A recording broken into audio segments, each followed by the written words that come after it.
I know tens of thousands of people, and I know thousands of people extremely well, and I know hundreds of people deeply well.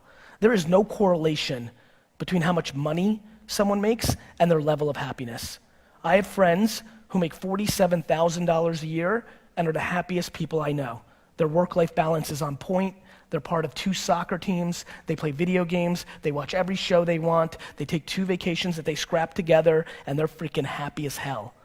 And I know tons of people who I grew up with in the Silicon Valley boom who have hundreds of millions of dollars in their bank account and are as miserable and as lonely and as broken as you'll ever see. So I implore all of you to please reverse engineer and figure out who you are and figure out what level of monetizing and stuff you need and what level of creativity you need. I promise you one thing that will catch you very off guard.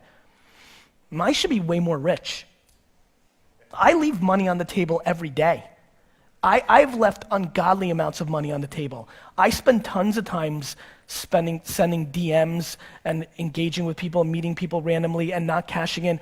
I actually believe the statement I'm about to make. I think that I love the journey and the game of entrepreneurship so much that I have subconsciously sabotaged my financial upside to make sure I can play this a little longer because I fear if the numbers keep getting too big, eventually it will take the fun out of it. When you are lucky enough, like I am, to actually do something that you love so much, do something that puts pressure against the one thing you care about besides it, which is the time I spend with my family. My family is my whole life.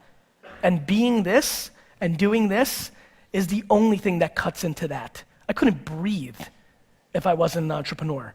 I didn't breathe when I wasn't an entrepreneur. That's the reason I got D's and F's in school, because I just couldn't be me. And I'm not capable of that. And so I think being here excites me because I think coming to not LA, San Francisco, New York, London is always more fun for me. It always feels a little more practical. It always feels like there's a little bit more chips on the shoulder, which is what I have.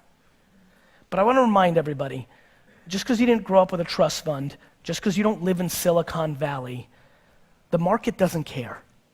If you're good enough, you will win.